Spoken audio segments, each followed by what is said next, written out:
The Black Gold Nation presents cinematic connections for revolutionary change, an engaging, enlightening, and an entertaining assessment of movies as it relates to the forward progress of Black people in America, Africa, and the diaspora. What is the Black Gold Nation movement? The Black Gold Nation movement is an international organization that seeks to liberate and save Black people by establishing our own towns/cities, whereby we control the environment to make our people bigger, better, and stronger. It is our contention, supporters, members, leadership in this organization, that when we allow other people to control our space, we lose. Whenever we allow other people to control any aspect, any system within that space, we always find ourselves on the bottom of that system, be it agricultural, economic, educational, spiritual, security, political.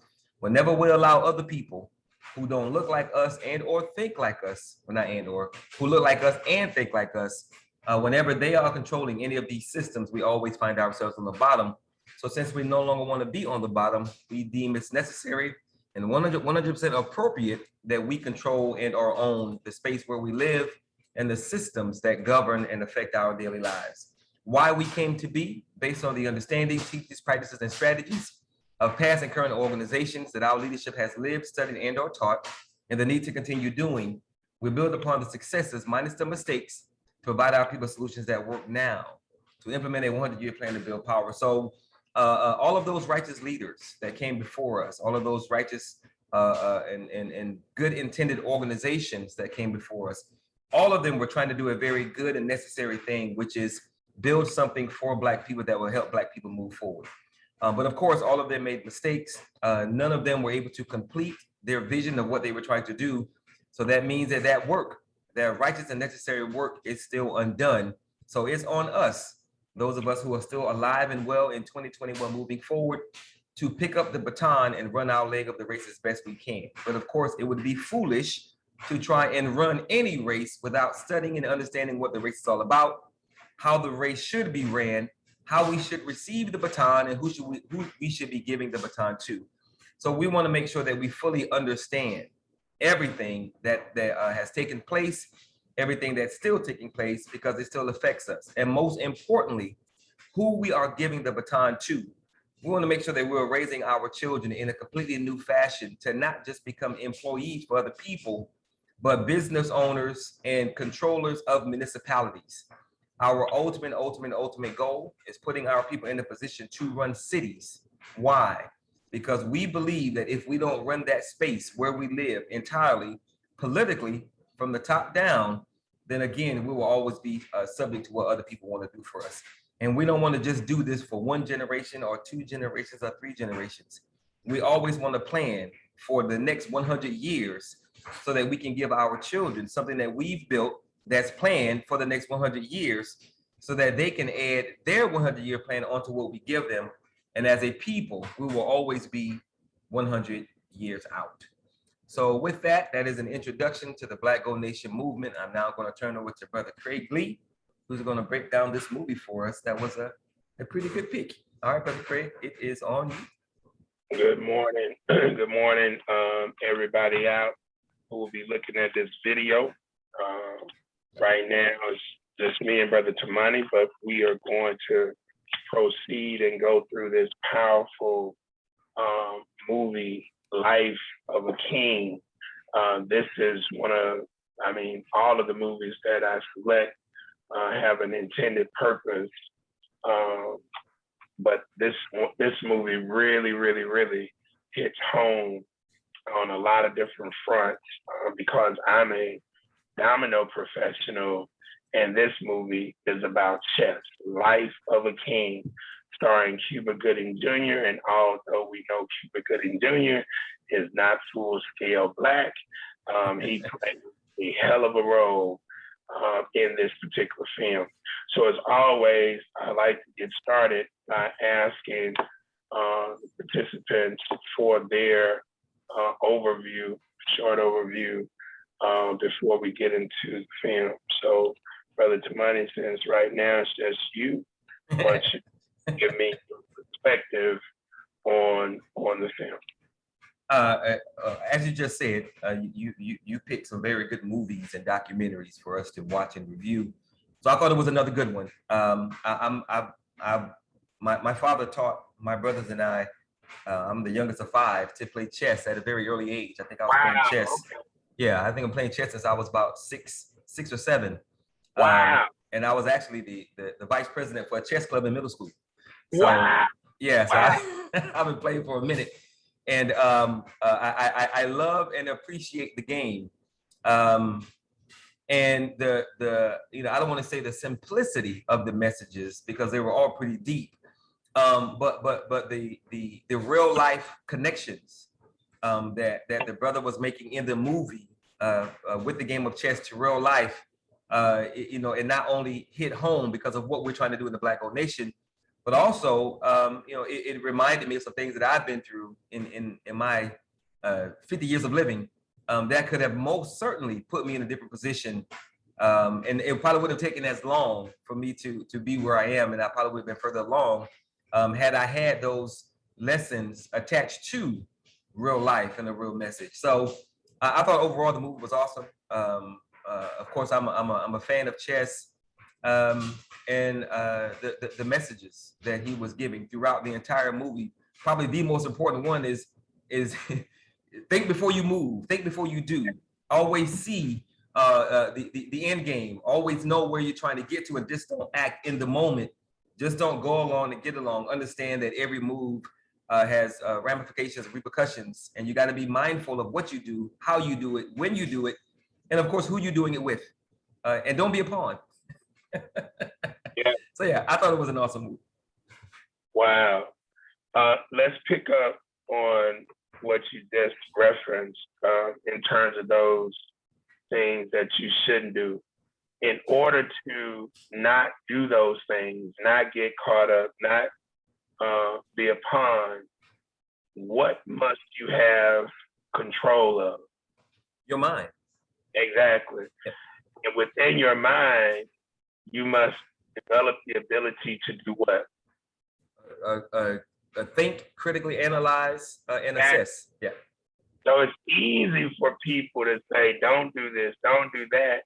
But what do we know as a byproduct of our physical and mental enslavement within the philosophy, system, and game of capitalistic white supremacy racism?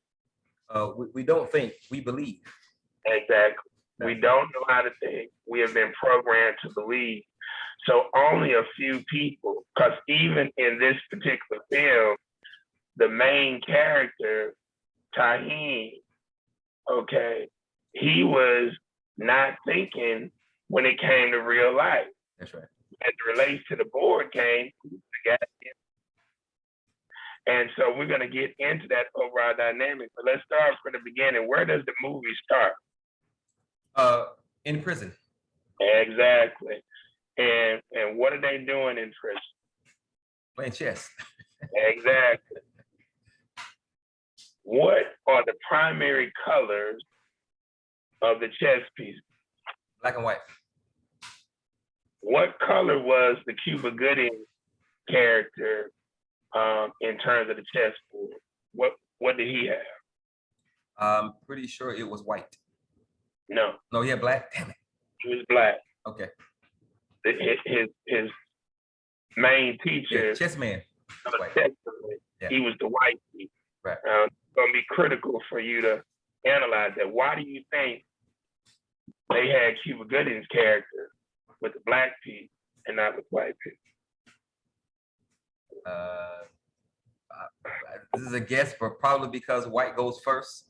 Probably because they saw maybe black as being inferior to the white. Maybe because black goes second. So those would be my guesses, but I'm not exactly sure. Well, so those are good things, and of course, Chess Man had the white, so he was privileged to go first, but he was the more advanced player. He taught Eugene the game in prison. So Eugene was going to now be coming out of prison. And so he now was going back into what? The urban environment to deal with all of these chess pieces. Right. And he was the black piece. So which color typically moves first in chess again? I never understood it and I never liked it. But the white always goes first. You've never understood that? You've never understood it? No, I mean, I've never really thought about it. I guess psychologically, as it relates to the system that we're in, it kind of makes sense that white goes first, given white supremacy. But that's always bothered me. So, what is the definition of power? Giving other people your definition of power and have them accept it and think and act as if it's their own, something like that. The ability to define reality. Okay. And have others respond to your definition as if it were their own. Right. So I ask you again, why does the white chess piece move first? Because other people have to find out reality. What other people? Oh, white people. You know, exactly. The engineers and architects. And you know what's funny? When we weren't playing with my father, when we were playing against one another, black would always go first. Yeah. Yeah, we had house rules.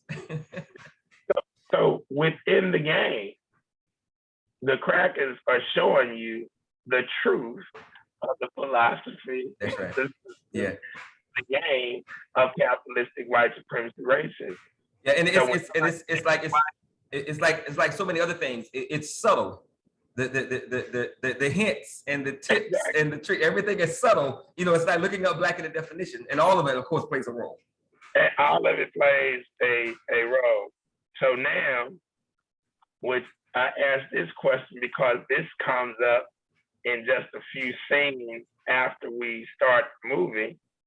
What is the final battle in another game that is being featured in the movie?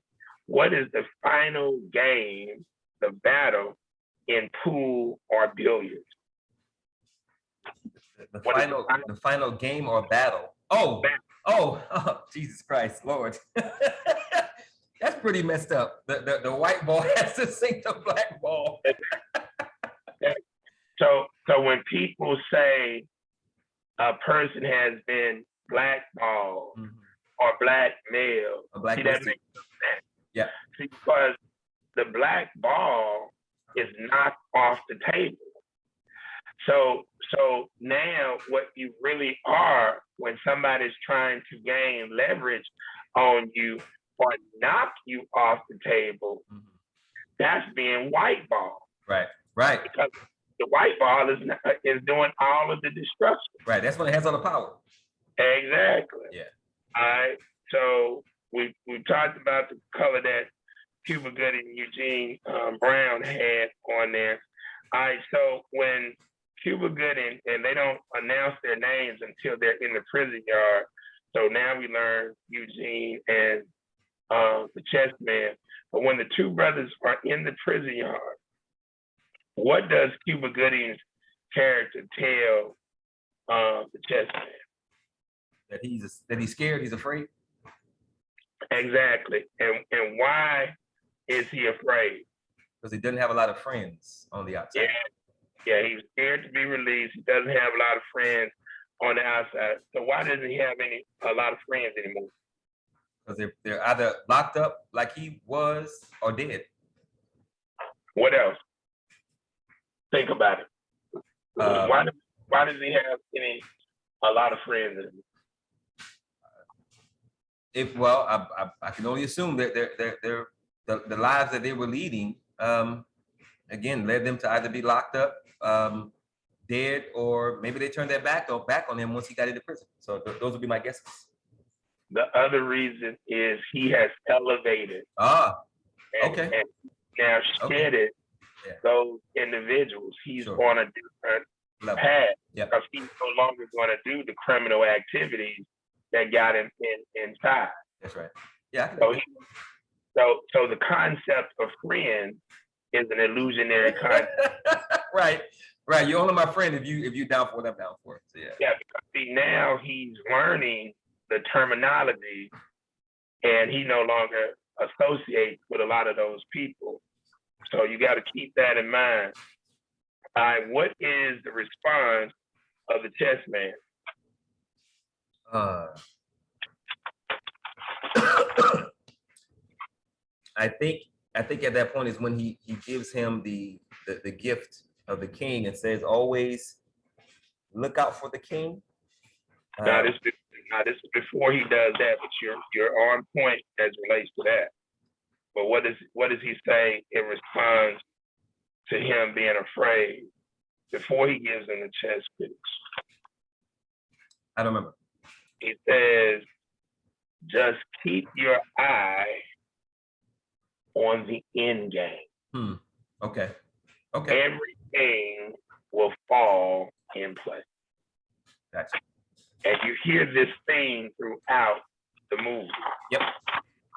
But in order to focus on the end game, what must you have control of? Your mind.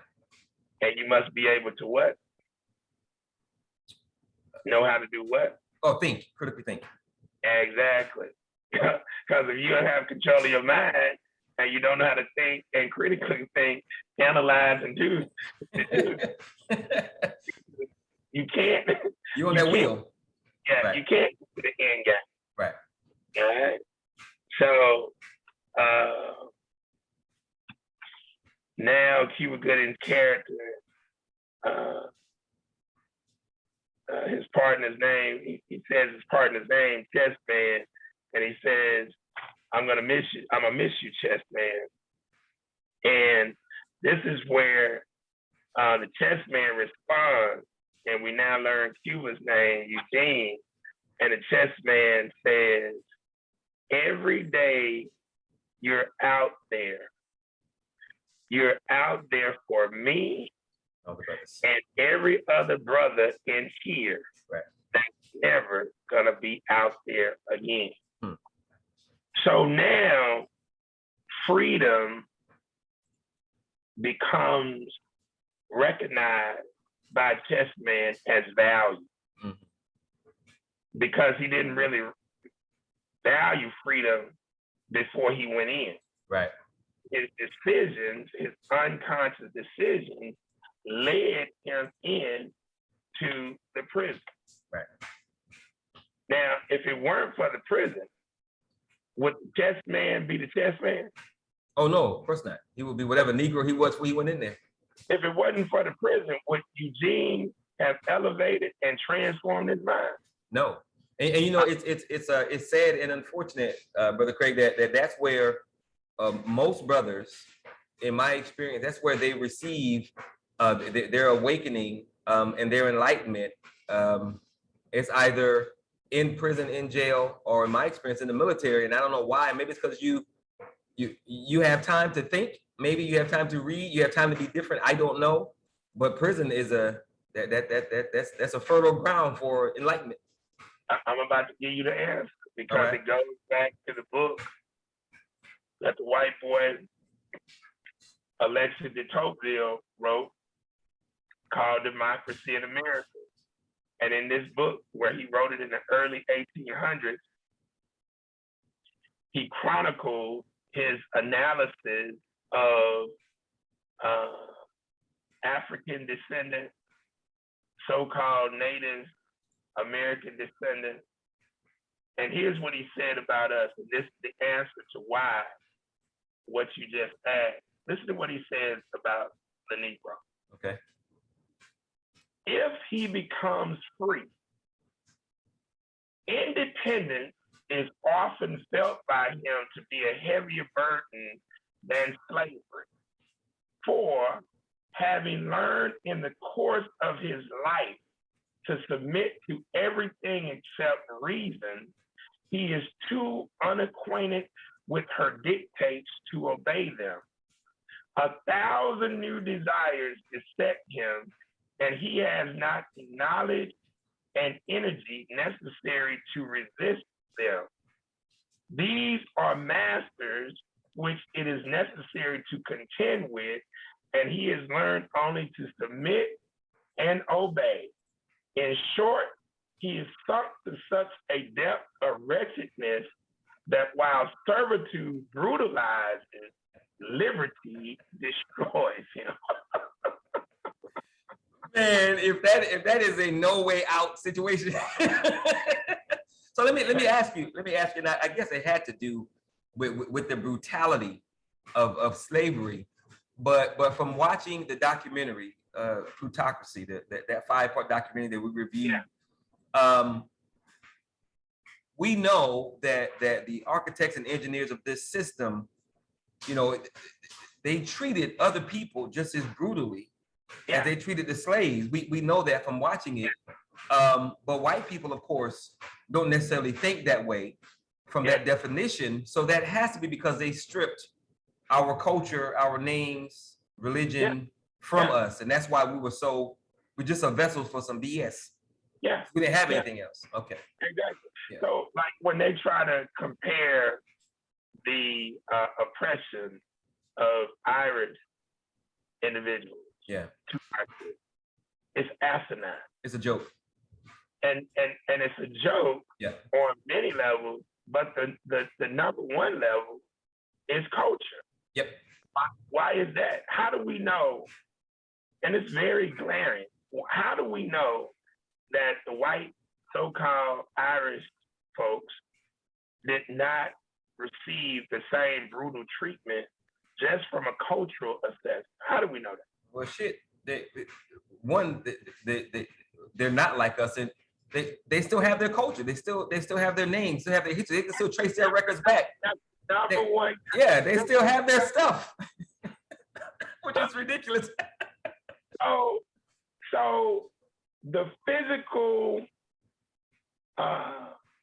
indentured servitude that was harsh and hard, people get so caught up in that microscopic element that the mental piece, the spiritual piece, the cultural piece is completely overlooked. That's right. They still got their goddamn name.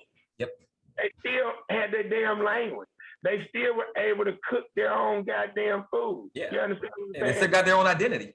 They still got their own identity. Yeah. So regardless of the physical bondage you may have to endure, or the physical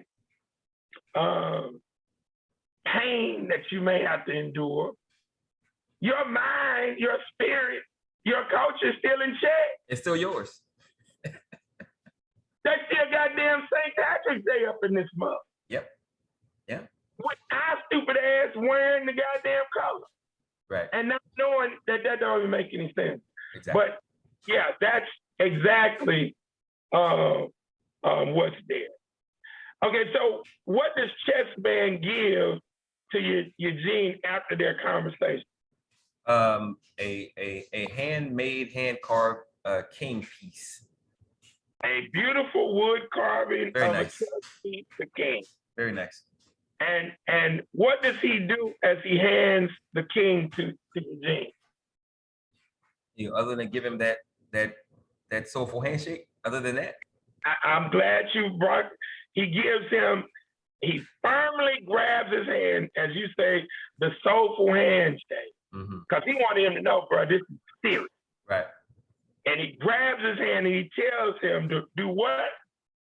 Always remember that you're out there representing all the brothers in here.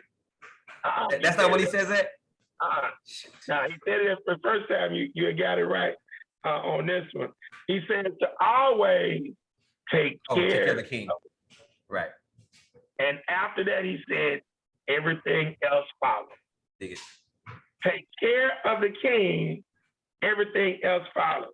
So I ask you, I always like to ask chess players this question because they believe they know how to goddamn play chess. I don't even play chess. I know what question you're gonna ask. And I know the game. And I'm gonna disagree with your assessment. So what is the queen. The most powerful piece on the chessboard? The queen. So why is the queen, in your assessment, the most powerful chess piece on the chessboard? Because she can maneuver however she wants to, unlike any other piece on the board. Interesting. Yeah, I knew you. I knew you. And I know what you're gonna say. I knew you're gonna get it wrong because that's exoteric analysis. So I'm going to go back to prove that you're wrong. Okay. What's the definition of power by Dr. Wade Noble?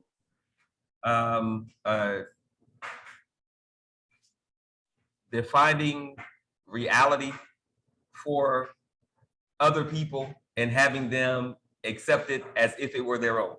So who defines the reality for the queen? I guess it would be the king, I guess. Who defines the reality for the knight? I don't know if these are Who defines the reality for the bishop? the creators of the game. For the rook? The Who creators of the defines game. for the pawn? The creators of the game. No, bro. The king. The reality for all the positions that's on the board. He is the architect and orchestrator of the game that his people will play. And the reason that the queen is perceived to be the most powerful piece is based on what you just said. But the reason, when we look at the movie Fresh, so you're gonna get clarity in this, because I knew your ass was gonna say that. That's right. In the movie Fresh, where Samuel L. Jackson is breaking the game down to his damn son, his son is always trying to now protect the goddamn queen. I remember the scene. And Samuel Jackson say, that's why your punk ass is always losing, because you're too scared to lose your goddamn queen. The number one thing you gotta protect that ends the game is the goddamn king. That's because right. the king is a mastermind that's maneuvering everybody and putting them in position. He determines that the queen can move in any direction. Why? Because she can influence females, she can influence males, she can influence children, she can influence more people than the king can. So the king puts her out there on the stroll. Mm-hmm. And so you get to it. You make your so it's perceived. Now, the queen is necessary. She's vital, but she ain't the most powerful. She's the most versatile. She's the most flexible. She's possibly, you could say, the most potent piece on the board because of all of her flexibility and movement, but she's not the powerful piece because the power player is the entity who defines the game. And go back to what Chessman said, always take care of who? The king. Because the king is the most valuable piece by far, but it's not the most powerful piece. The power is in who defines the game. Okay. See, the queen don't define the game. She's just moving. Okay. She's instructed. Okay.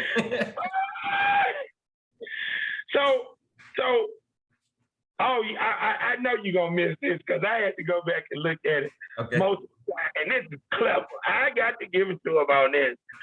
What happens when Eugene is being discharged from prison and he receives his bag of belongings? This is very, very important.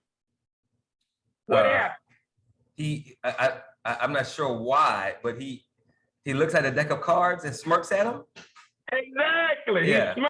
Oh, I get it. He probably smirks. He's probably laughing because he's probably thinking, when I came in here, I thought this was where it was at. I thought these cards was the shit. But it's actually, I've elevated, so it has to be the game of chess. So I'm assuming that's why he's smirking. No, you missed. Oh, wait. Don't tell me. Is the card a white king or a white queen that he's looking at? It is a king. Right. So maybe. So I'm going to guess that he's either his life of a king. Right. So what they now do. Don't tell me. Maybe he's smirking because you know, in the game of cards, the white king is the most powerful piece, but in all actuality, it's the black king. No, shit, I don't know. I don't know.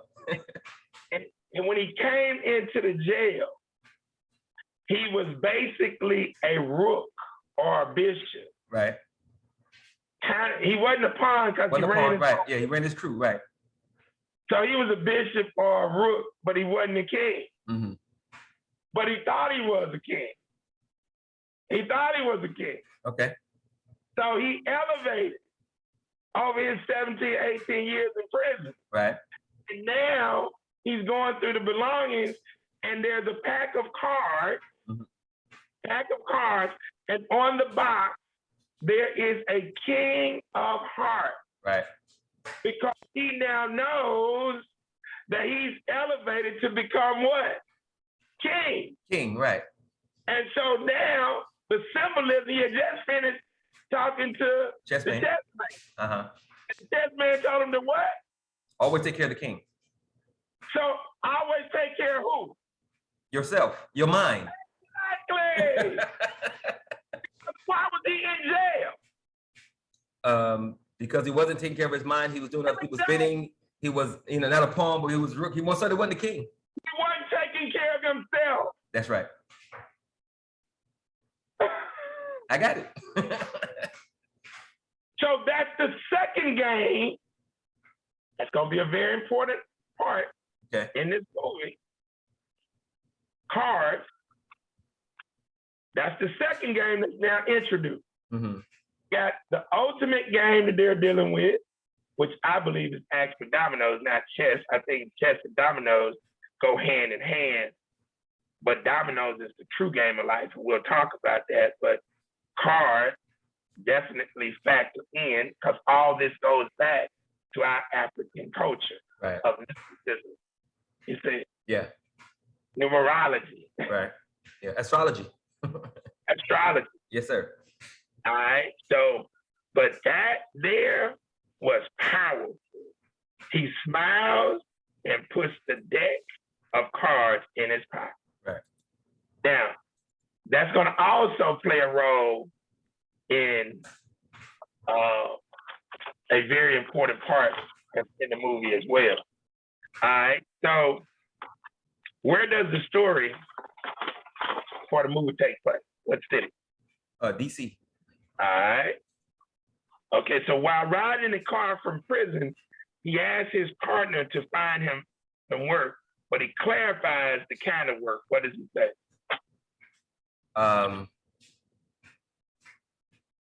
Shoot, I thought he said I'm open to anything that I can get. Clarified, he said honest work.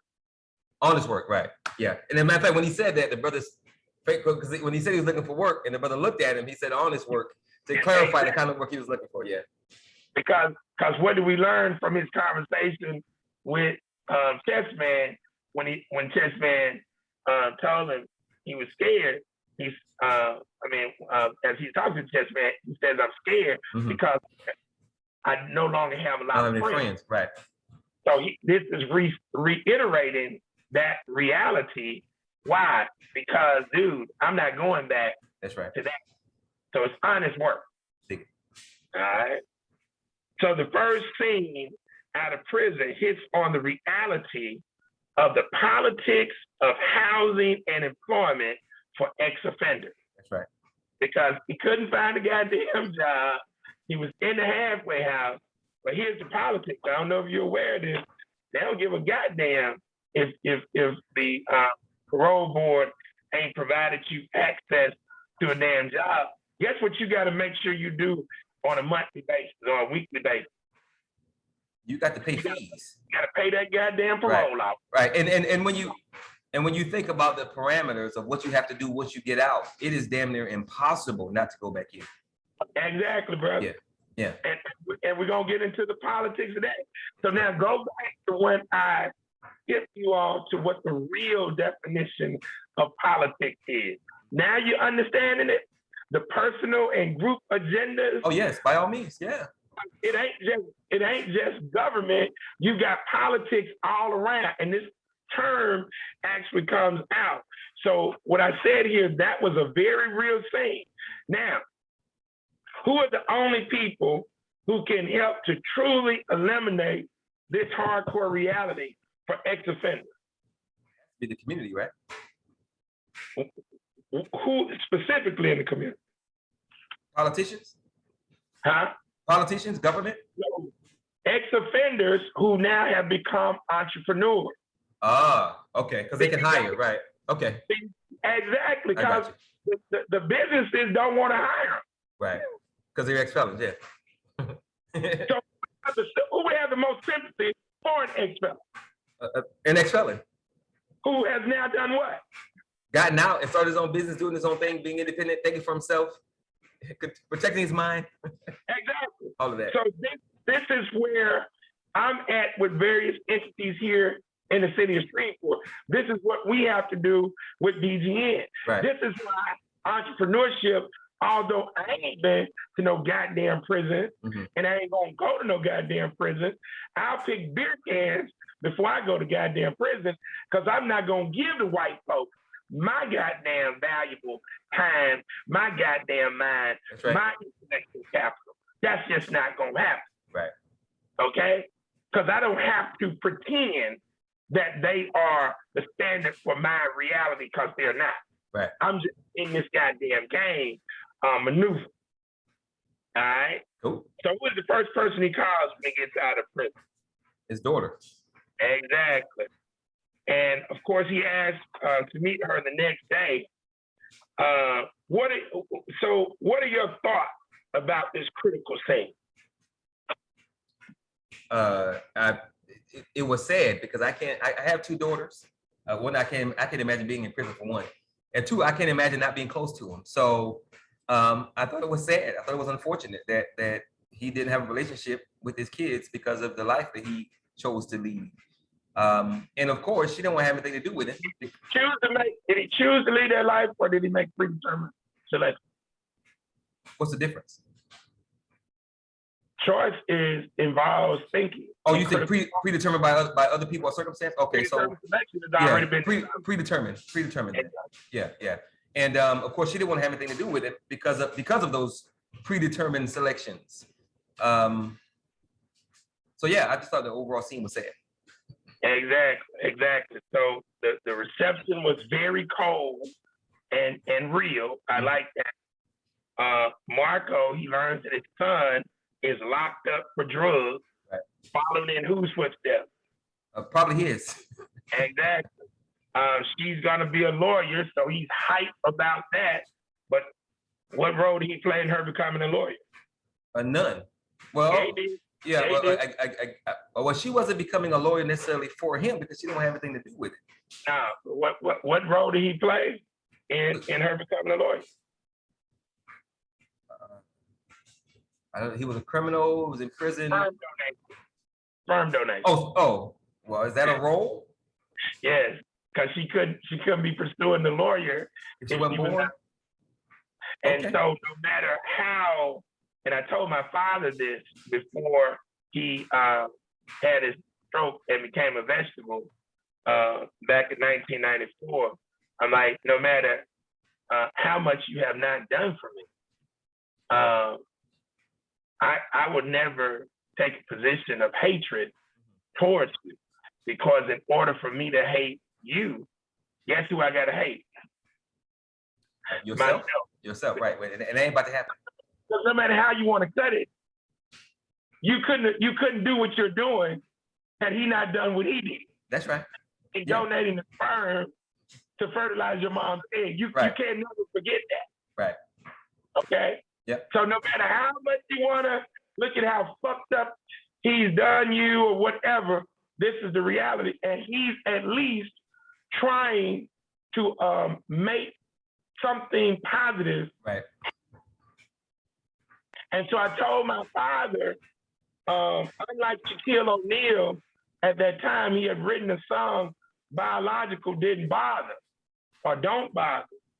I said, I would never, ever disrespect you on that level. And I prayed at that point for Shaquille O'Neal to evolve, because now you're gonna be challenged, put to a test, as relates to how you conduct yourself dealing with this person. Because guess what? If you are thinking, you got to now analyze his situation. Right. Well, if I do some research in his situation, he really fucked up. Mm-hmm. Because he didn't come from no fucked up situation. Right. Eugene Brown came from a two-parent household. Goddamn mama worked for the Department of Interior. His dad worked for the government, and he worked part-time in a liquor store. That's where the shit got fucked up, because the liquor came in, and he references that. I'm gonna send you a kid. Okay. So let's take what you just said and go back to the predetermined set of circumstances and choice. Uh-huh. So if he came from a strong two-parent household, that must have meant he had choices that he could have made that wouldn't have led him to be in prison. No? So the choice is what happens before you make a decision. A choice is not a decision. A choice is the process of analyzing and evaluating before you make a decision. A predetermined selection gives unconscious people the illusion that they're making choices or forming choices, but it's already been determined. Let me give you a prime example. So, what is your position on abortion? Are you pro-choice? Are you pro-life? That sounds like a loaded question. What's your position? Are you pro-choice? Are you pro-life? I don't like the way the question's phrased. Okay. That's bullshit. So what's your answer? The question's fucked up. I don't agree with the premise of the question. Good. So now you're thinking. Yeah. Because I just gave you a predetermined. Yes, sir. I got it. So now the person who says I'm pro-choice, I just got you. Yeah. Now the person who says I'm pro-life, I just got you. Right. So you got either way. Stated because the shit didn't sit right with you. Yeah. So when I'm asked that question, I automatically say I am neither. So they say, wait a minute, you got to be one or the other. No, I don't. That's right. Because I know how to think. Because guess what? I'm against abortion, but I'm also against the state determining what a female can or cannot do with her body. That's right. But I'm also not in favor of a female just arbitrarily going to have an abortion unless she's been raped, unless incest, or unless it's some health issue that would kill her. Mm-hmm. Other than that, you need to talk to that male family. Yep. If both of you all don't want the children, you need to bring other family members involved, because there is a reason that you are now pregnant. Right. And so that position doesn't fit either one of those. Mm-hmm. And that's why, boom, it didn't sit right with you. Yeah, amen. So when you say there is a reason you are pregnant, you are thinking that that child is supposed to be born because you came pregnant for a reason, or are you saying you guys just had sex and that's why you're pregnant? You guys had sex. Yeah. Okay. And your punk ass got pregnant. Right. Right. There's also a potential for something positive to happen. That's right. If this child, but there were a lot of children who have grown up to do great things that were supposed to be aborted, but the mother opted to do something different, or she decided not to abort. She put the child up for adoption or whatever, or gave the child to family members. Got it. Right. Yep. So that's important. So the choice is the analysis. It's not the decision. Got it. The predetermined selection is the perception of choice. Yeah, that's heavy. That's most certainly gangster. And that's how they play the game. Yes, sir. So you believe you're You're buying Tommy Hilfiger because you want and desire to, because you're making this choice. And no. You've been influenced and you don't even know it. And you don't even realize it. Yeah. Yeah, the Matrix. The Matrix. Okay. So what does she call her father? Eugene. Exactly. Why does she call him Eugene? Because you ain't my daddy. Because she don't have no relationship with him in that regard. Exactly. Yeah. The small talk that he tries to roll, it don't cover up the pain. That's right. So that wasn't going nowhere. And what else was so profound before his daughter walked in? I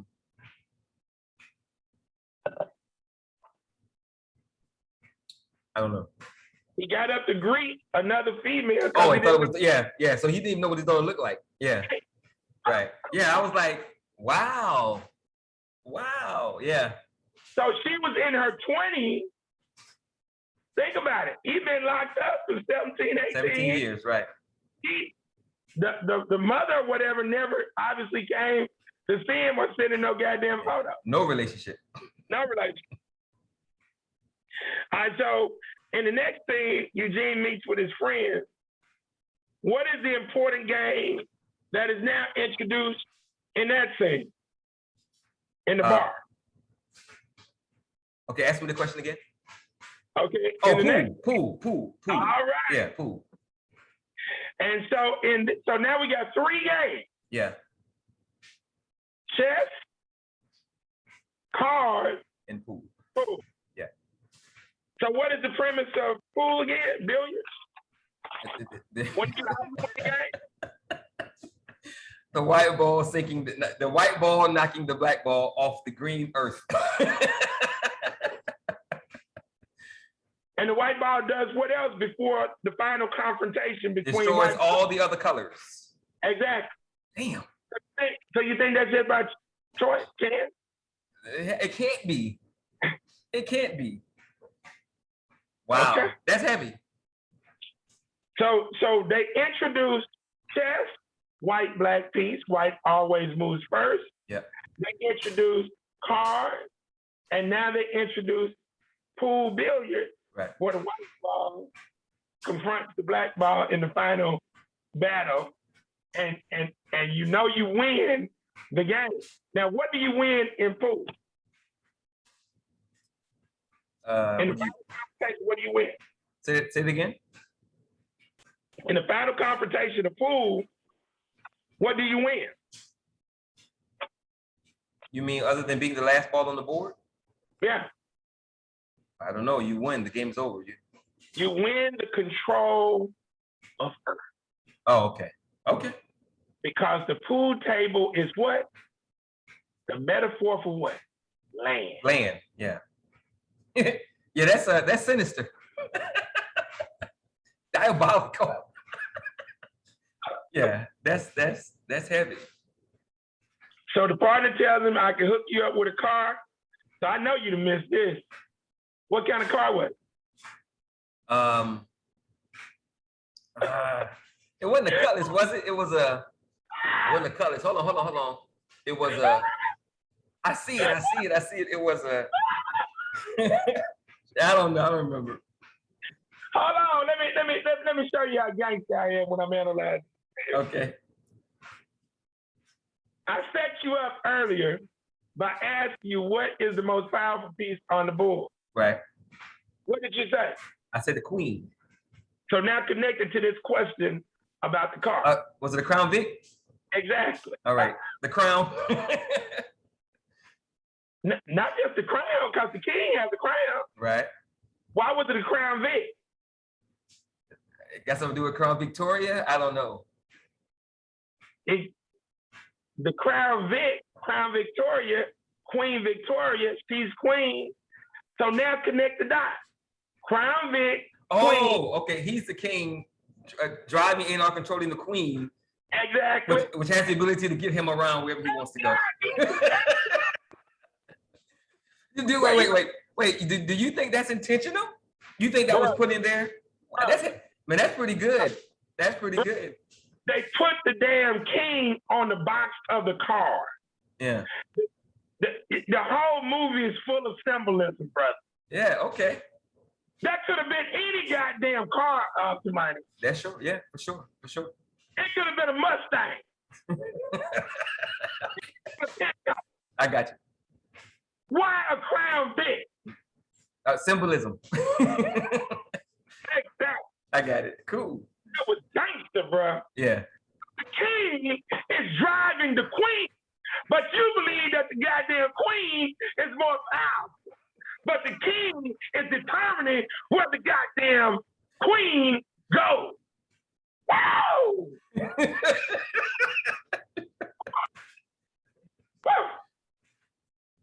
So now the conversation with his friend gets back into the politics of housing and employment for ex-offenders. His friend asks about the parole board assisting with job placement. Eugene tells him about the businesses not wanting to hire ex-cons. Right. So once again, we get into the importance of what? Entrepreneurship Right. for ex-offenders. Right. And we get into the issue of recidivism. And that is where what? They reoffend. That's right. And we're going to find out from who as to why they reoffend. Who tells us, who breaks down the political game as to why they reoffend? It's not the white boy, is it? Can't be. No. Who breaks down the political game as to why they reoffend? Is it his homeboy when they have the conversation outside of the halfway house? Nope. I don't know. But it is his homeboy, but it's not outside the halfway house. It is when Eugene goes to the building, mm-hmm. and his former crew member right breaks down the politics, but we're gonna get into that. But I just wanted to put that on your mind, okay, because we're gonna get to that. Okay.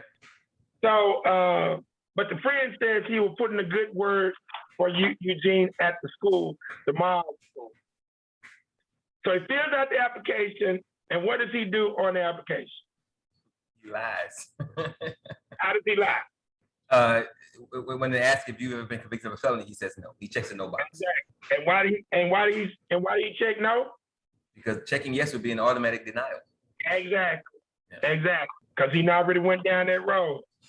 So when talking to the principal, he tells him the pay won't be good and the children are unruly, correct? Yes, sir.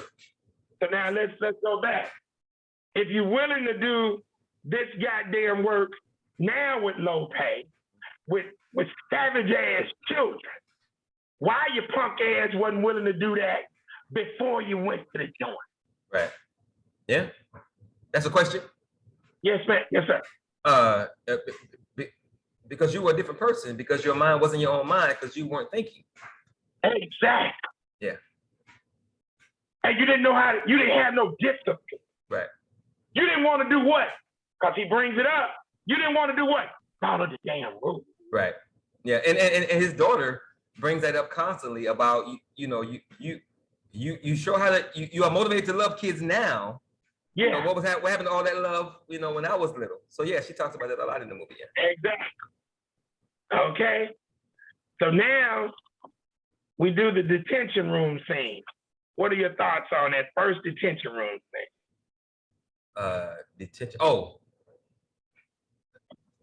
that the kids were running the space. The woman who was a teacher was afraid. Got punked and she was out. She's like, I ain't gotta deal with this bullshit. I'm out of here.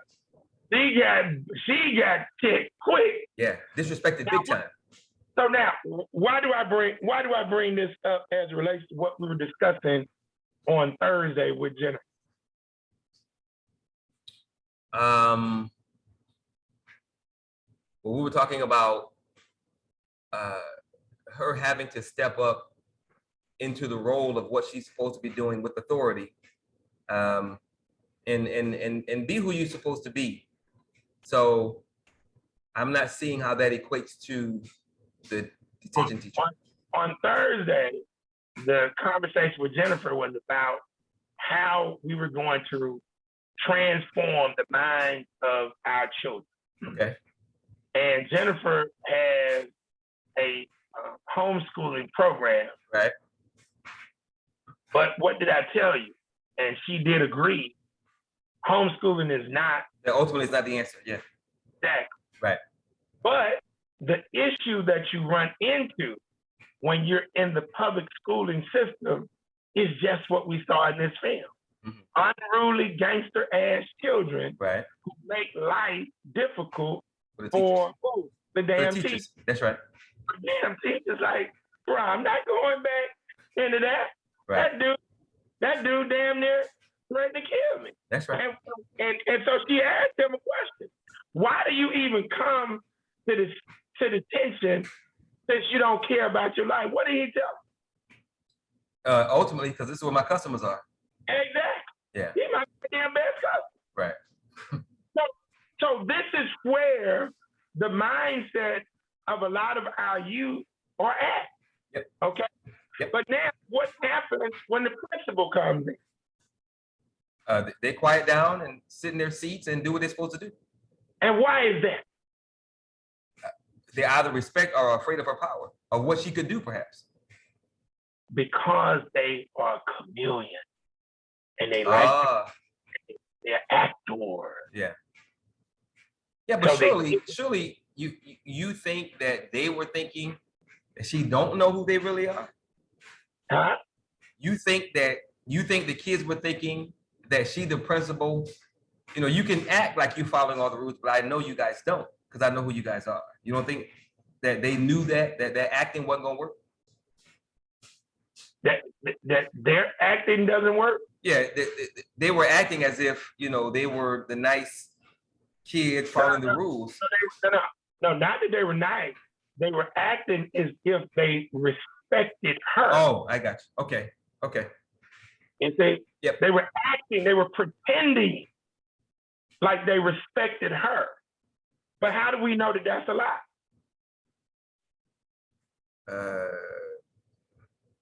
I don't know, because their behavior, I don't know. Yeah, their behavior towards the goddamn teacher. Right. Yeah. Okay. The damn teacher wasn't. They were the teacher and the principal were roughly the same age. Right. The difference was the title. That's principal versus teacher. You're already in detention. You're already acting a damn fool. Why now try to pretend like you want to learn? You not already told the teacher that these are your customers. Yeah. Okay. Yeah. So why change it up for the goddamn principal? Got it. All right. So now we got the hallway thing, and Eugene is out there in the hallway cleaning up. And hold on. Before we get to that. Oh yeah. The hallway cleanup scene. Yeah, the hallway cleanup scene. Eugene is cleaning up, and he's talking to his friend. And so he tells his friend that his daughter is going to be a lawyer. Right. And so his friend says, yeah, she's always been smart. Right. And so then he said, well, what about Marco? What happened? That question goes unanswered. Why does that question go unanswered? Because I guess he's disappointed, ashamed. Ashamed of what? That his kid is in jail. That his kid is essentially following in his footsteps. Exactly. He's actually ashamed of himself. Yeah. Good. Yeah. Realize he had done a good job. Yeah. Exactly. His son is now following in his footsteps. Right. And so now that's reflective because the son is supposed to follow in father's footsteps, right, but not the goddamn jail. Yeah. But he knows this is, see, the daughter becoming a lawyer exemplified what?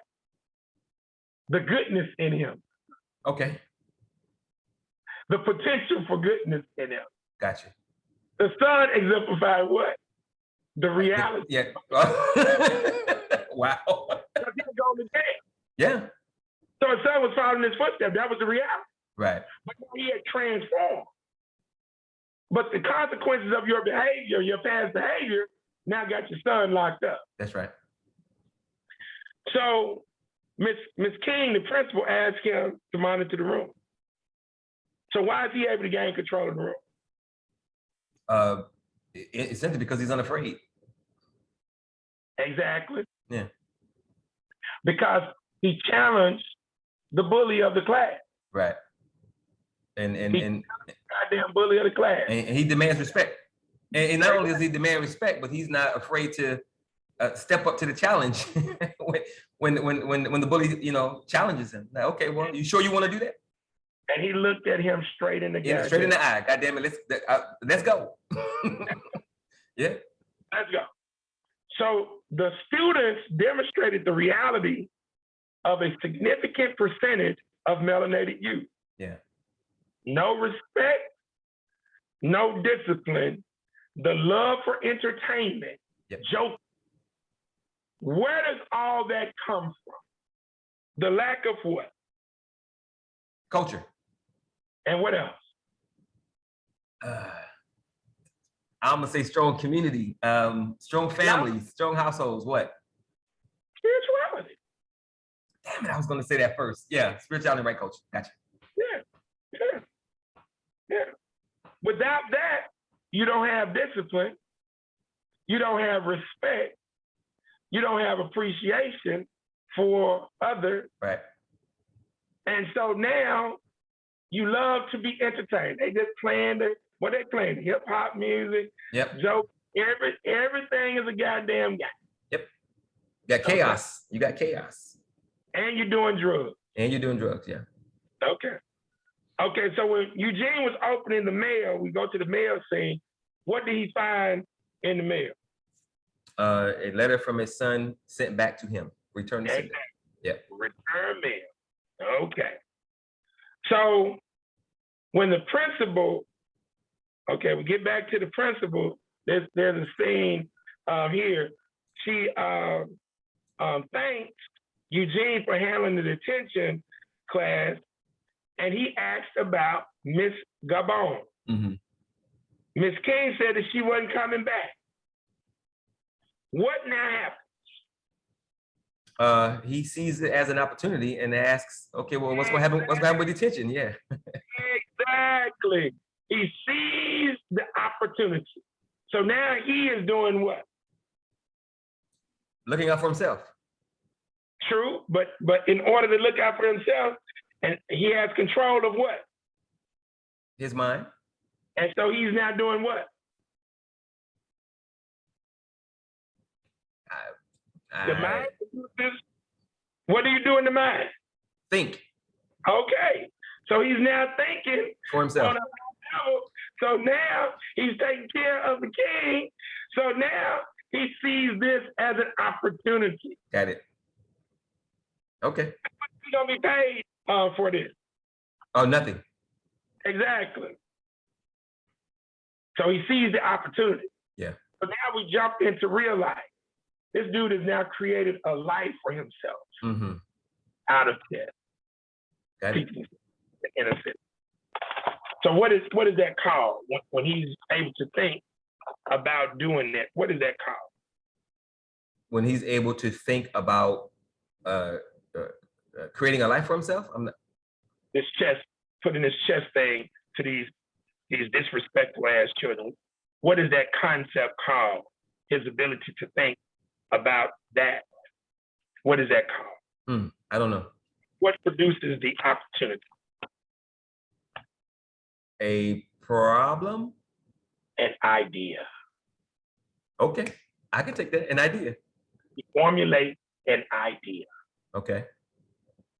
That's what creates. When he hears that Mr. Gabon is not coming, he critically thinks. And now in critically thinking, he immediately comes up with what? An idea. Okay.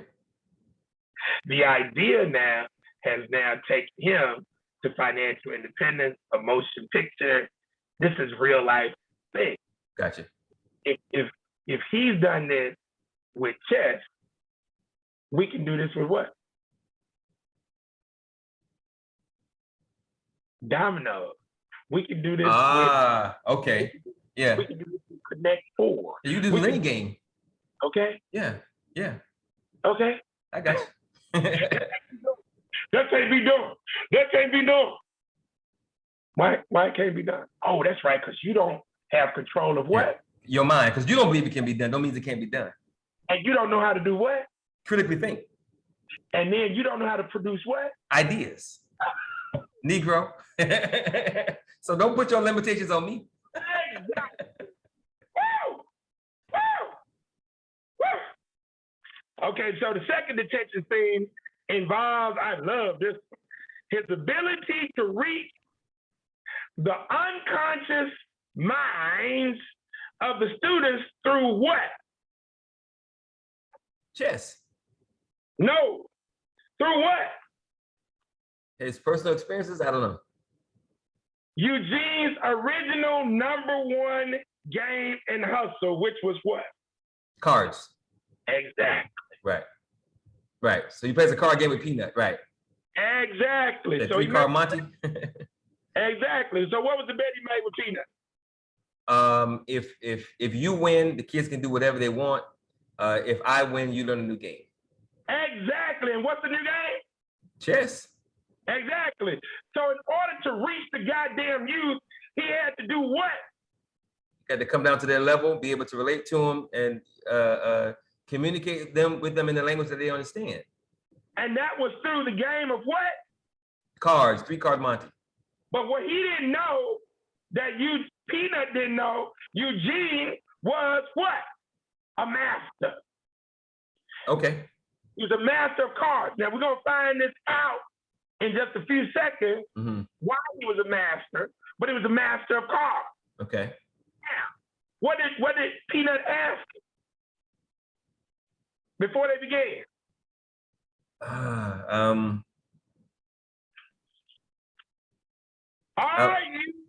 Are you hustling me? Oh. Right. What's Eugene's response? You the one proposed the game of cards. Yeah, this is your idea. Yeah, you picked the game. Yeah. Yeah. You picked the game. Yeah. Yeah, you right. Yeah. So Peanut loses not once, but twice. That's right. And now, what does he tell Peanut? I mean, it's cold too, bro. It's cold.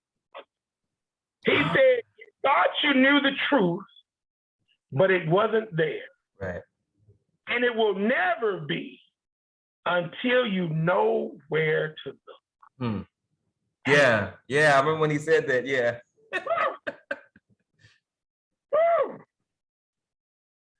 And when he loses the second time, Eugene pulls out the wood carved king piece. That's right. That was made for him by the chess man. And he shows him that piece. And it's like, who wants to play? And who is the first person to respond? It was Peanut, right?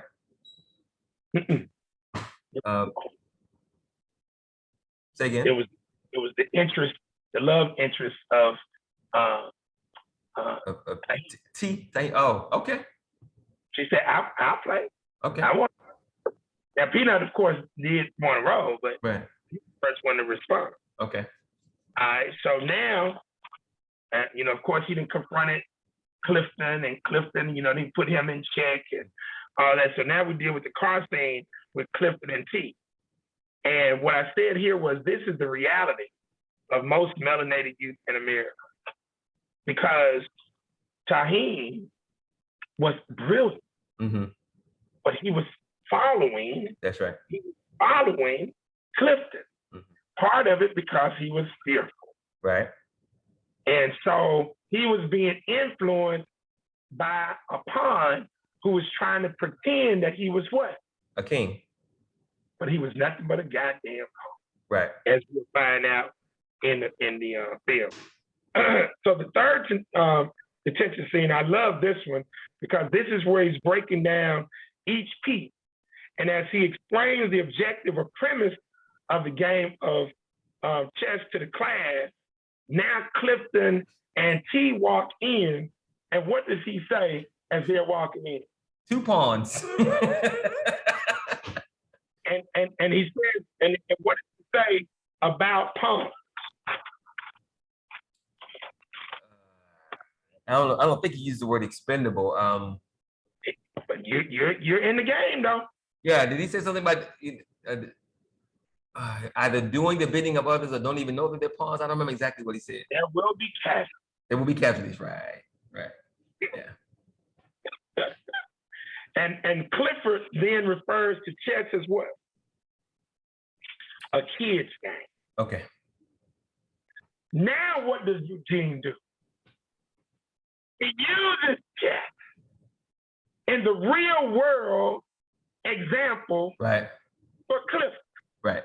And calls out his supplier. Calls out his goddamn. Whoa! And Clifton's like, what? How'd you know that? Whoa! Whoa! And that shocked him Right. because he wanted him to send a message to Perry. And so now Taheem tells Peanut that he was making some bad moves. He was pretty being disrespectful, you know, on the chessboard. So now we start to get an example of Taheem's brilliance. Right. So Eugene asked him, so he got on the board and he started making the goddamn move because what? He took over the game from Peanut. Right. And the dude says, You want to start over? And what does he say? He says, no, I got it. No, I got it. No, that's all it. I remember that. That's all I need. I got what I need. Right. Because he sees that he can outthink. Yep. Yep. Yeah, and he can also see, which is the strength of a good chess player. He can see multiple moves ahead, which is awesome. Which is awesome. Exactly. Same in dominoes. You got to look 4-5 moves ahead. Yeah. Okay. Eugene asked him, how did he learn how to make those moves? And Taheem, like so many young folks, they play down what? Their intellect. And I don't know, they never addressed where he learned how to play. No, they never did. Yeah, which is interesting. From what I read up, he was a prodigy. Really? Yeah, they say he was a prodigy. Wow, okay. Yeah, he was a prodigy. I mean, so it's the creator put it on him. Yeah. And then, but he damn sure, and he was reading about it as they got into competition. So you got to kind of look at it from that standpoint as well. Okay. So the next scene, the ride home with Peanut starts to kind of break down the family dynamic of Taheem and himself and his mom and that whole overall get down. So now in the fourth detention classroom scene, Eugene confronts Taheem and everybody else in the room about their real issue. And what does he say their real issue is? It's not fear or failure, is it? None of them give a damn about the rules. About the rules, right. None of them give a damn about the rules. He was the same way. So now he's screaming out, don't do what I did. Right. But they don't care because they're programmed. But he had to continue to fight because if he didn't, they're going to keep on making these dumb decisions. That's right. So now we got the scene with Clifford and Perry. Clifford brings him money to his boss, and it ain't a lot. And what does he tell him? Why he ain't got a lot of money then? What does Clifford tell him? Yeah. He said, because your boy is messing up.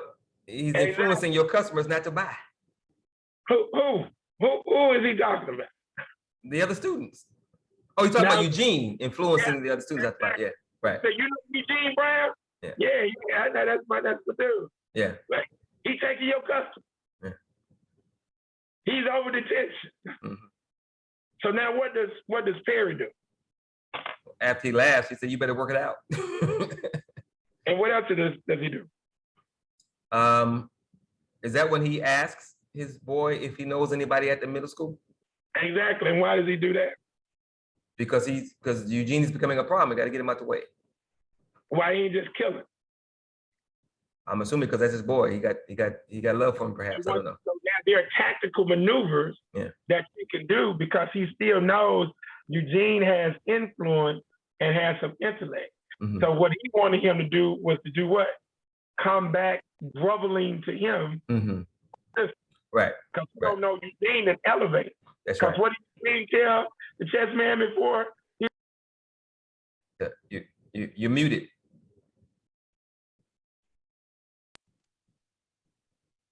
He told Eugene, he told chess man that he didn't have what?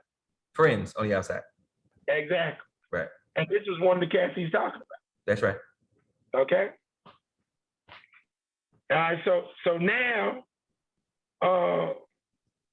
Taheem goes to the apartment, and his mother's prostituting herself in their apartment. Mm-hmm. So showing you the type of environment Yep. that they're living in. And Peanut had already said his mama don't never cook. Yeah. He's at my house every night. Exactly. Yeah. So now, when we look at the next detention scene, the next chess class, Eugene is connecting checkmate to imprisonment, wheelchair, and death. Right. And this is where Taheem takes over the game from Peanut. And this is where we got jumped ahead of ourselves, but this is where the other student asked him if he wanted to start over, because he was going to beat Peanut, and that's what Taheem says, no, this is all I need. Mm-hmm. So the first time he made the assessment of the game, and Eugene asked him, how did you know that? You know, right. He could see that this guy was special. So now we deal with the basketball scene with Peanut and Taheem. Now Taheem is, although he has the ability, the potential to be king, he's been acting like a goddamn pawn. Right. But now on the basketball scene, he tries to use his ability of thinking to influence Peanut to do what? Come along with him. Exactly. Yeah. In this criminal caper, which turns out to be the change. Yep. All right, so the next major scene is when the principal calls Eugene into the office, because now some little birdie. Yeah. Do you remember what the article said? It said from something to criminal. What was it? It's a very important word. What was it? I know what was that word. Important word. Shoot. It was another C word. What was that? It was a C word. I can't remember. I'm gonna let you look it up. Croupier. Croupier. Croupier. What is a croupier? Hold on. Am I allowed to look it up? Yeah. I want you to look it up, because you asked about the Crown Vic earlier. Okay. Croupier. Oh wow. A croupier or dealer is someone appointed at a gambling table to assist in the conduct of the game. Now do you get the card? Yeah, I get it. Yeah. A professional. Right. Yeah. But he quote unquote turned criminal. That's right. So he had skills. Big time. He had not only skills in dealing cards, he had also skills in psychology and sociology. Mm-hmm. How do we know? Because he ran a crew? Not only because he ran a crew, what else? As a dealer, you're dealing with people gambling. Okay. So you're analyzing them psychologically and sociologically when they're coming into the casino. Okay. So you can break them down. Right. So that's why when Peanut brought the cards into play, he didn't know he was about to get drove. Right. Because this is what he did. Right. Yeah. Okay. Okay. Yeah. That was a hell of a symbolism right there. So he gets, she tells him, I gotta let him go. And look what he says. You should see the children. Mm-hmm. They are learning. Right. And then he breaks down the parallel between life and chess. Then he talks about the suburban youth versus the urban youth. Right. And I really hope and make sure that you send this tape to Jennifer, because see, this is where homeschooling for damn sure is not the answer, because you got to involve these children in extracurricular activity with other children, Right. so that they can learn how to handle, you know, these particular things. But I get it. Most parents want to avoid the Cliffords. Mm-hmm. Well, you know, her end game is us controlling our own system of schools. It's not just the homeschooling piece. Yeah. Oh, absolutely. Okay. But that's why I said, because in her current program of homeschooling and what she wants to build and what we're going to build, Mm-hmm. we got to know that chess club, domino club got to be a part of our overall deal. Yeah, by all because means. these 2 games, Yep. along with even playing poker, you're now exercising your mind. That's right. Yeah. Okay. Yep. So he breaks that down, but look what else he says. He talks about the suburban youth versus the urban youth, which is the privileged youth. Look what he says. They can see what? The end game. The end game, right. They just got to pass some tests. But he says the urban youth can't see the end game. But look at what I said. He is wrong. Mm-hmm. See, the urban youth do see the end game, but the end game for them is death, destruction, chaos. Prison. Yeah. That's why they're willing to take all these stupid ass. Yeah. Yeah. And unfortunately, a lot of them see it, especially the young brothers, as a rites of passage. Exactly. Which is crazy. Okay. Which is crazy. but it's been marketed to them. Yeah. Through the system of hip hop music, right, which is connected to some aspects of our culture, mm-hmm. right? So yeah, they see the end game. It's just not the vision that you would desire for them. Right. So the perception is the end game is positive, but no, the end game is not always positive. Right. Okay, that was very important that we analyze that. Okay, but the principal said she's still behind him, the chess program, just not in the school. Right. And so Peanut runs up to him and he's excited as hell about class for that day. And Peanut asks about the chess class. And Eugene says it's been canceled due to what? Politics. And Peanut responds like, politics? Like, what is that? Yeah. What you talking about? When I broke down what politics really was, like politics. Right. And what did Peanut then say? And it tells you that Peanut has been learning. Peanut says, well, what about fighting your way out of a... Right. See, although Eugene was trying to connect life, chess to life, mm-hmm. now when life hit Eugene, he went back into woe is me mode. That's right. So Peanut challenged him to now, hey man, what? Yeah, all that stuff you've been teaching us. Yeah, it don't apply now. Come on, bro. Yeah, and it would have been the easy answer just to say, you know, it's gonna continue, just can't continue here. Give me a minute to find us a new spot. But think about it. He had to be jarred by Peanut because he had just gotten out of jail. Mm-hmm. He did not got fired. And it's like, the goddamn children don't like my ass. I ain't got no damn money. Like, I can't believe you. Right. So it's like, hey man, it's counting. It's over. Yeah. And, I tried. I tried. So now he goes to see the drug dealer Perry. Now, what role is Perry playing in this movie? He's playing the role of the king. Exactly. Right. Exactly. He's maneuvering the piece. Right. Exactly. Man, this is a clever ass movie. I ain't gonna even lie to you. Yeah, it's a good movie for sure. So now let's go back to the beginning of what we talked about in terms of politics. What does Perry break down from his political angle?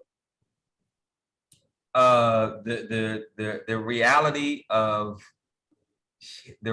people getting out, not having a lot of opportunities once they get out. You know, they want you. They make it very difficult for you to exist once you get out. Exactly. Yeah. So the reality of being an ex-con. So he telling the word on the streets is the word is right. You got fired. Your ass got fired. Right. That word traveled fast, by the way. Now, of course, he ain't gonna tell him that he was the reason that he got fired. Right. Because his objective was to do what? Whose objective? Perry. Oh, to get Eugene to come work for him. Exactly. Yeah. So he said it's hard out there for ex-con. That's right. But I got you. But I got you. This becomes guys. He says the system is not even set up to support going straight. That's right.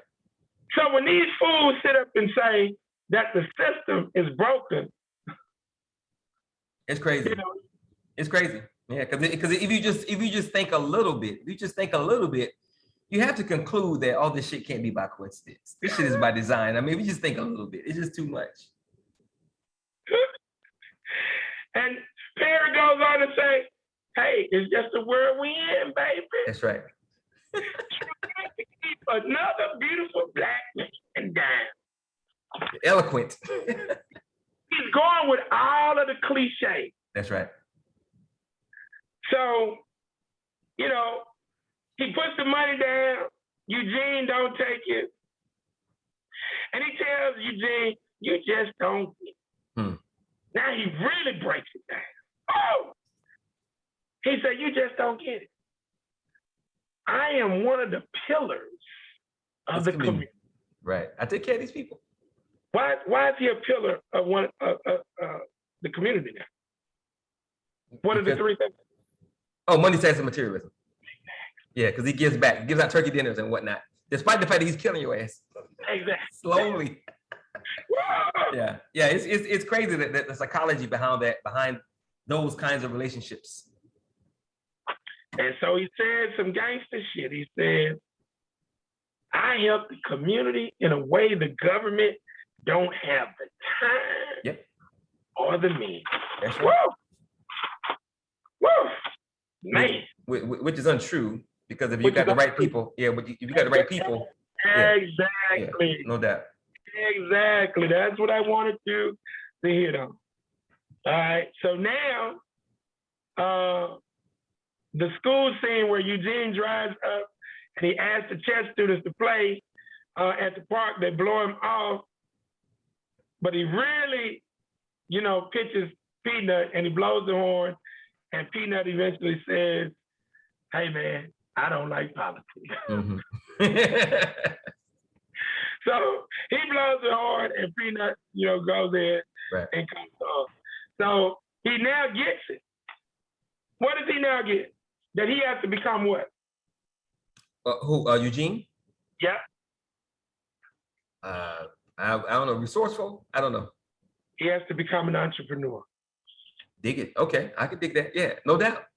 I gotta take control of things to make sure the things that happen. Because I know I got something good. Right. I know I'm resonating, so I got this idea. I got this idea now. Right.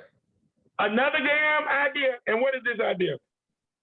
To use foreclosed homes for a potential new spot, new location.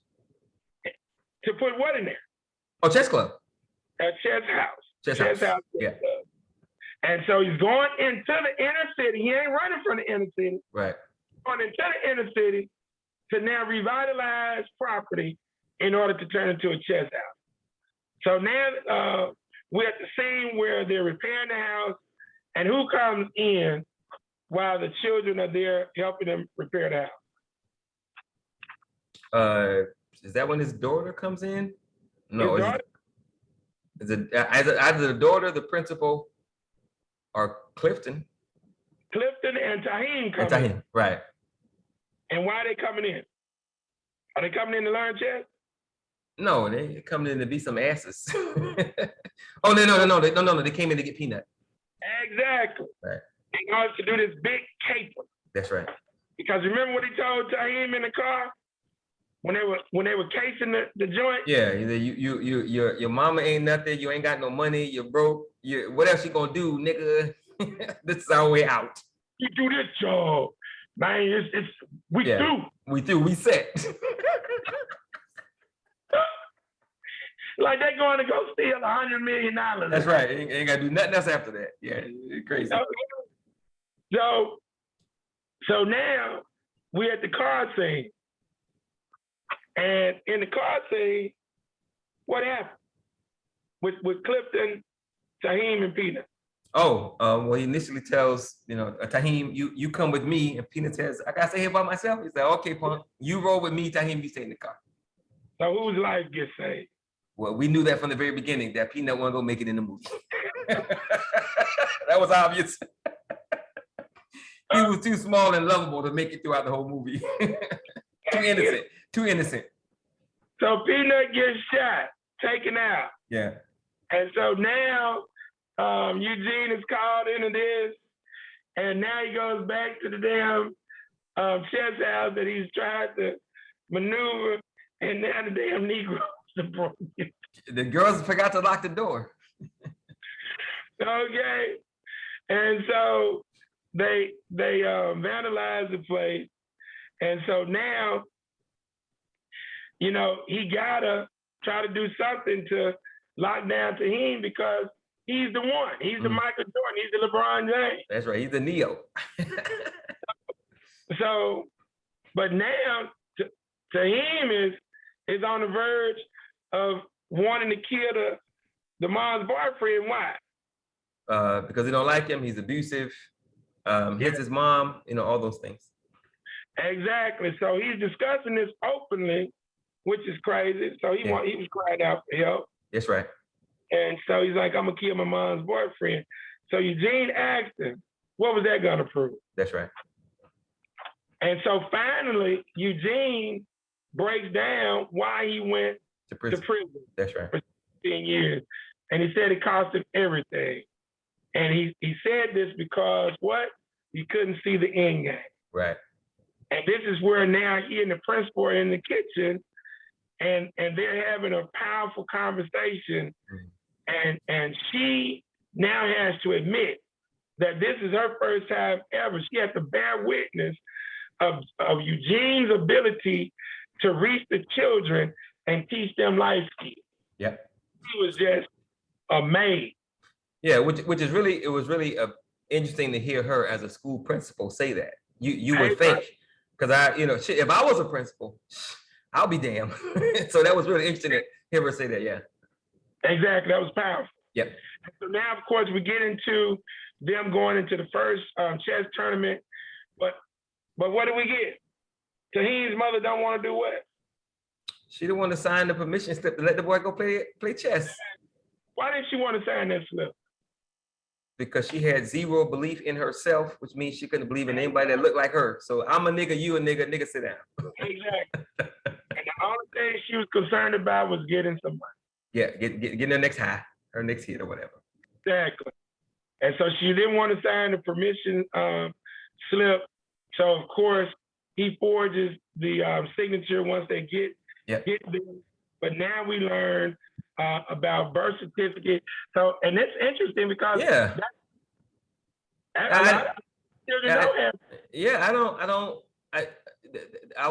that was a surprising statement, and I wondered if that was just put in there for Hollywood's sake or if that's actually true.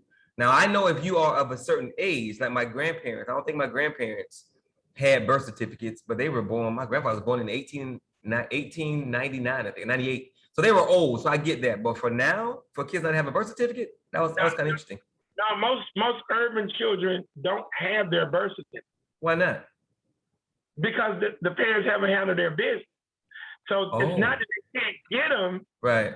They just ain't. It's just don't be had. Just trifling. Just trifling. Wow. Just basic ass stuff. Wow. Okay. Of course, Taheem wins the tournament. He then loses the tournament because of these technicalities. So the radio guy now asks Eugene to come on the radio show. And I will say you know, if this really happened in real life, it really was bad the way he handled that interview. I understand what he was doing in terms of making it understood that it was about the rules, That's right. but there's a different way to handle that on air. For sure, especially with your boy sitting next to you. Yeah. Yeah. But I get it. He wasn't skilled in public relations Right. and whatnot. So if that really happened, that was not a good thing. Yeah. Because you're teetering on this boy who was talking about killing his damn mom's Boyfriend. so-called boyfriend, Yeah, so-called boyfriend. Yeah. and you don't want to lose him. So you want to teach him the lesson, but you don't want to, you know, make it seem like you're not behind him. But you still want to let it be known that the rules weren't followed, and we were going to get that overall get down. So now we get to a particular point where he goes back to the home, and he tells Taheem's mom, your son is the bomb. This boy needs to be allowed to play. Play. Yeah. And of course you see her behind the door, you know, like crying or whatever. I'm not even understanding why this is such a major deal. But again, it gets back to the fact that she didn't see herself as having any value. So she portrayed that, you know, onto him. Yeah, maybe she was crying because she knew that her child was special, but the pain of not being able to do anything to help it. I don't know. Maybe she was wallowing in her own self-pity. I don't know. Yeah, it's crazy, man. Yeah, yeah. So, but now, you know, you go through the overall get down of Taheem potentially going to jail because he reaches back out to Clifton yet again. And now Clifton ends up taking him for a ride to go commit a caper, but Taheem thought about it. Right. And so he you saw the end game, hopped out. Exactly. Yeah. So now Taheem presents Eugene with a flyer about an upcoming chess tournament that's going to be a DC deal. So now, you know, Eugene is like, it's time for him to go meet Chess Man. And so that was a powerful deal. So now what happens there? The Chess Man is now receiving a subscription from the chess magazine. They feeling bad for him. They in prison, but he likes chess. And he done reviewed the last 300 games played by the current camp. And what does Taheem tell him? Nah, man, I don't want your inside information on how to win. I want to do this on my own. Yeah. Now, you know, I guess that did happen, and I get it. But I want to ask you something, since you play chess. Why do you think that they want all of these chess moves documented and archived? Oh, so they can learn how you think. Exactly. Yeah. Yeah. So on one hand, Taheem not wanting the inside information and wanting to do it on his own is admirable on one hand. Yeah. However, in the real world, as it relates to Sun Tzu and the art of war, you got to understand your enemy, how they think, how they maneuver, how they do what they do, so you won't lose. So I get it, but there's a bigger picture to it. So think about that. That game, now, of course, you know, through technology, you can interview, you can record people's playing. Yeah. But they want to know. Yeah, they want to know, and they and they study. Yes, sir. And they critically analyze and they take notes. And like you said, the system will recalibrate. Now, see, that's why domino is a greater game than chess. Mm-hmm. See, because although you can watch a video as relates to how I play, Mm-hmm. it changes from hand to hand. And you'll never know what you're gonna pick up from hand to hand. Mm. And so it'll be a million goddamn, it'll be so confusing to try to figure out the last 300 games that I played Uh-huh. because it's gonna change every time. Chess never changes. That's not life. Mm. Life changes every goddamn day. Right. And the other thing about chess that is not applicable to life, chess assumes something about life that is totally incorrect. That two combatants are going to have the same artillery, the same weapon. Oh, amen. By all means. Yeah. Yeah. You do not have the same weapons. Nor do you have the same understanding of those weapons. So yeah. Exactly. Yeah. Exactly. Yeah. So that's why I really, really love the game of bones, because when you shuffle, mix those, wash those 28 bones together, and you pick up your hand, you now got to formulate your game plan based on what you see. Right. Now you have a macro concept of how you play the game. Some players are more offensive, some players are more defensive. You know, my philosophy of playing the game is what I call Shaolin. I'm balanced. Okay. So I love to give deception. I love to draw you in and now pounce on your ass. Yeah. And you can have a dominant hand in dominoes, but if you go too aggressively in the beginning and you don't think 3, 4, 5 plays down the road, you now get set up, and that's how dominoes, chess, and chess are very connected. Mm. Okay. In that regard. So, but that is very important. But the chess man said to analyze 300 games. He always makes his move, but hey, man, I got to do it on my own. Right. And so, what did you think about the scene in the school where the beautiful queen metaphor, his girlfriend, did the announcement about Taheem? I thought it was cute.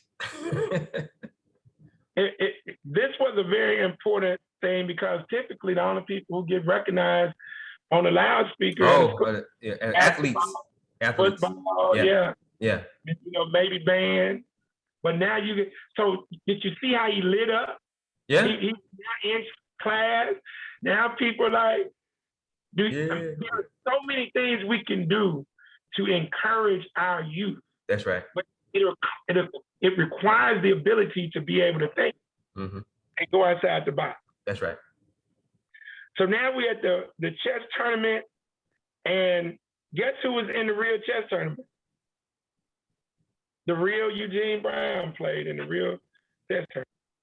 He had the black and white chess hat. Oh, that was him. Yeah, that was him. Oh, okay. All right. That's the real Eugene Brown. Cool. All right. And but you know, Taheem goes on, final battle between him and the champion. Yeah. And it's a powerful deal. Everybody, but he wins the hearts of his mother, the radio host, everybody, including the champ. And the champ tells him something important. He said, "This was the first time that I've been scared all year." That's right. Taheem was like, you be gassing me up. But he was like, "Nah, trust me, I wouldn't do that because I go to stomp your ass out." That's right. I ain't playing no games with you.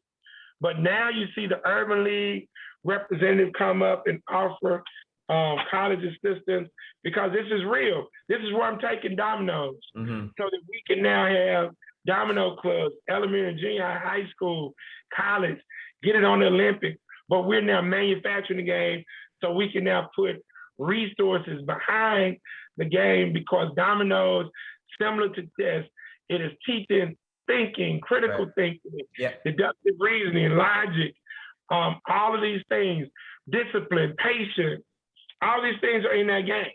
Dominoes is just far more exciting. And dominoes, even if you are a marginal player, dominoes is always gonna give you a chance to win. Because in life, the creator gonna give you some chance. Now, whether or not you seize the opportunity and make that happen, is a whole nother thing. But in chess, if you're a marginal player, you ain't gonna never be a master player. That ain't gonna never happen. That's true. It's never gonna happen. Yep. But you can be a marginal player and eke out a win, or a very good player and eke out periodically a win on a great ass player like me. But guess what? Over the period of time, I'm gonna mow your ass down just like a goddamn John Deere tractor. And I'm gonna dice your mind up into little itty bitty pieces where you don't never even want to think about playing the game no more. That's what I'm doing to Marvin T. Mahoney. Well, that sucks. Well, you don't want to beat them so bad they don't think about playing anymore. Oh no, I love it. I want them to play. I tell these cats, you probably need to start playing tic-tac-toe or Yahtzee or something like that. You don't need to be playing this guy. I love the thing when they were going to that first champion chess match, and he was giving his students some do's and don'ts. He said, "Look, just play. Right. Don't talk shit. That's my game."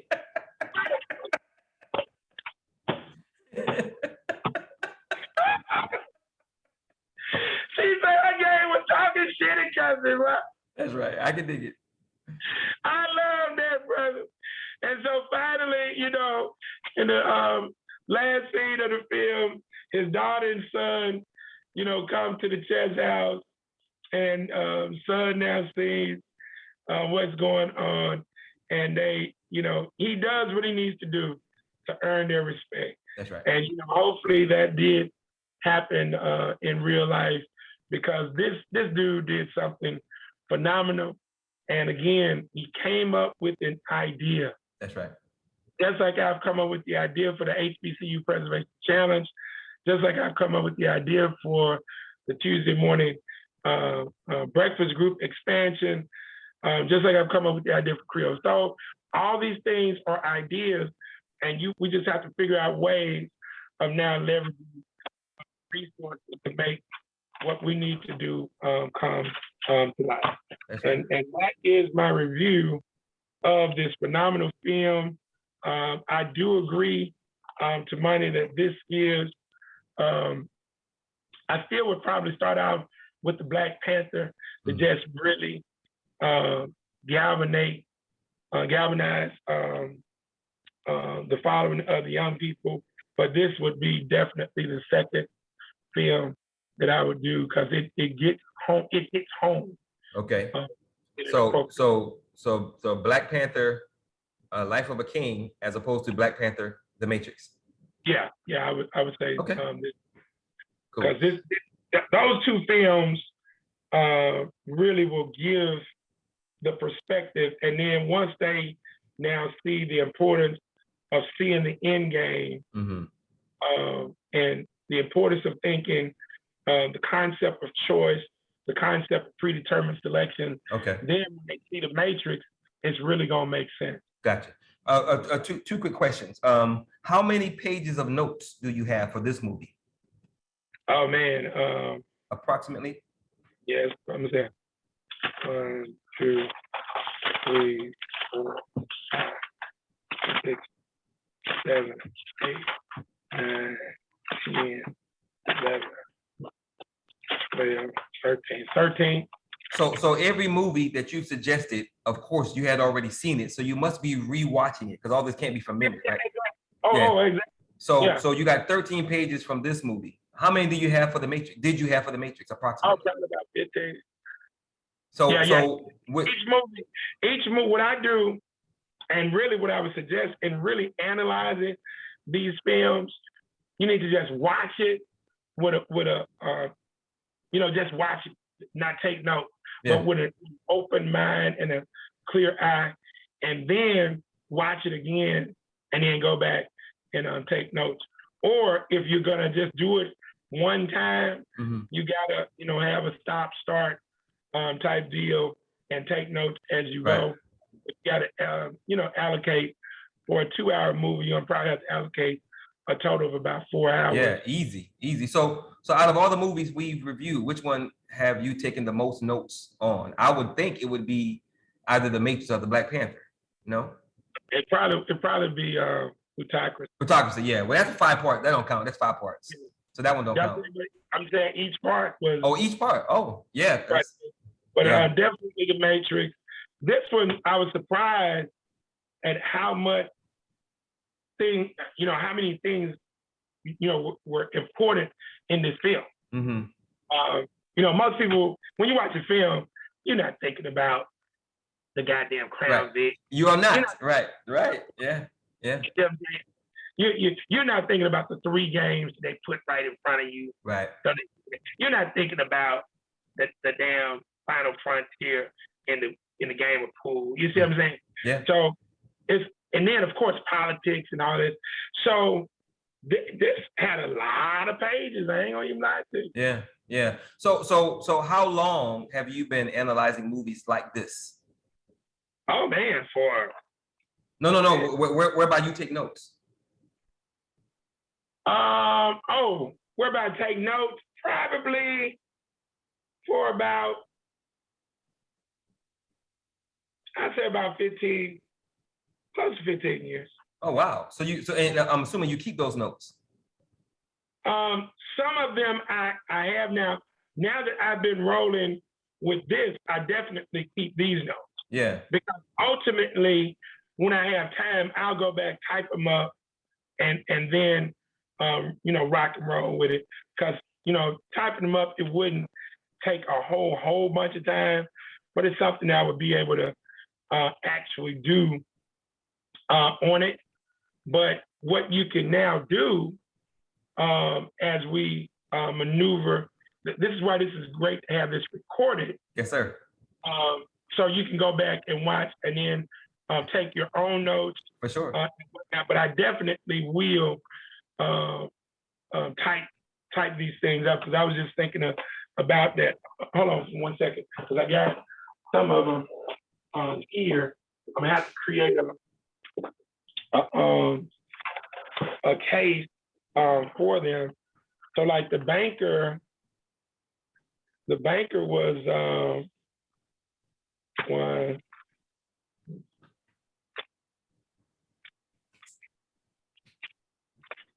2, 3. The banker was only about three pages. Oh, that all? Wow. Yeah.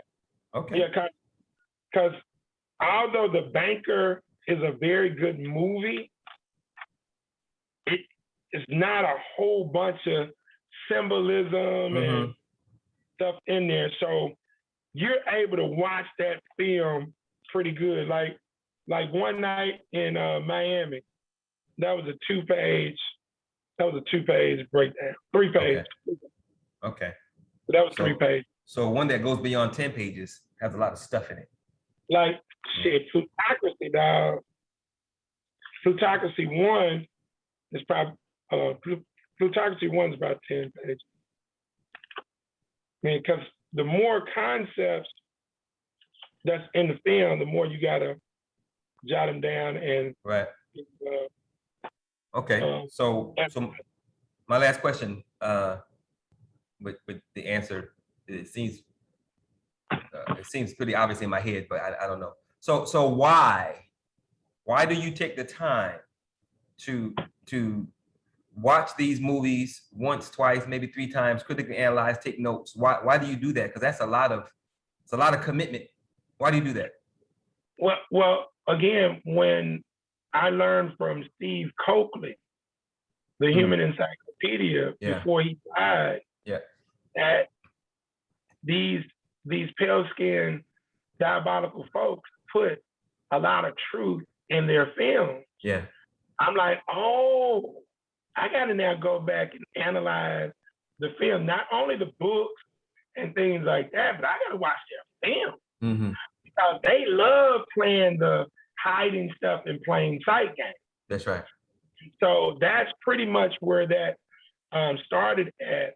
And I remember this white guy, I remember reading about, he would read all these books and he would create note cards for each book that he read. Mm-hmm. So I do something similar, but I just, instead of note cards, I put them on scratch paper, copy paper that I've had. Mm-hmm.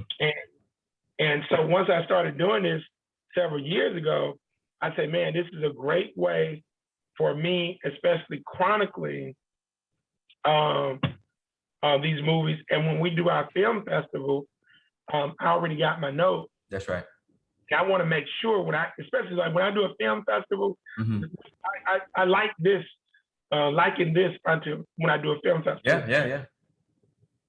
See, we watch the film and then we have discussion. That's right. So I can't get as in depth with that, but we do have about a 2-hour discussion after we watch whatever film, Okay.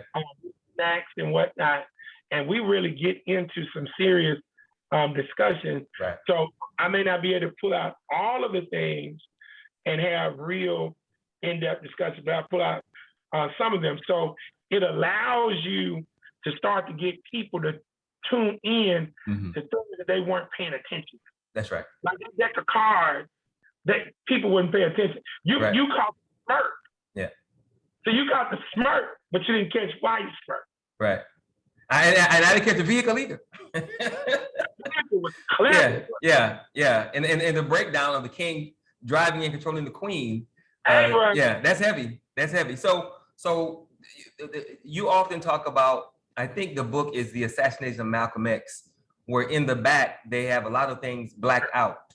Yes, sir. And you talk about how the engineers, the architects, the controllers, they study what we have done, and they adjust their game plan based on how we have responded and or maneuvered.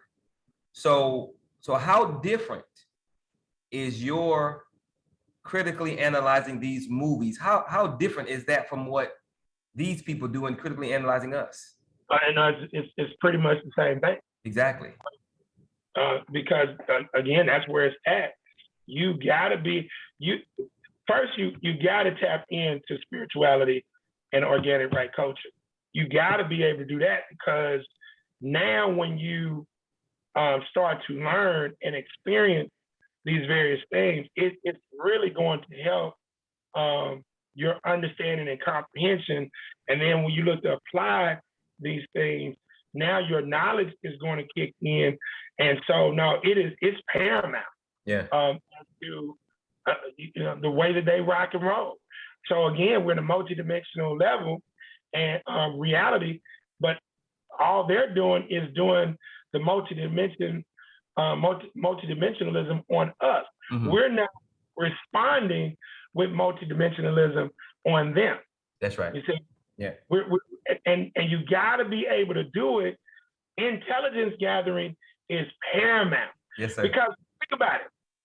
We're not going to be invited to their plutocratic meetings. Are you sure? Okay? We're not going to be invited to their Right. oligarchy meetings and aristocratic. I mean, we could kind of sort of get into some of the aristocratic meetings by having some entities who could pass. Right. But so where do we now learn? Books, movies, documentaries. Yeah. And you got to be willing. Look what Chessman said. I studied the dude's last 300 games. Yes, sir. Why did he say he studied the last 300 games? How was he able to do that? Because the magazine company sent him those recorded moves. That's true, but how else? That's the number one thing. But why was he able to do that once the magazines came to him? Why was he able to do it? Because he had the material, the data, I don't know. Because he was in prison with a lot of time. Right. Yeah, he put in the time. Mind was open. Right.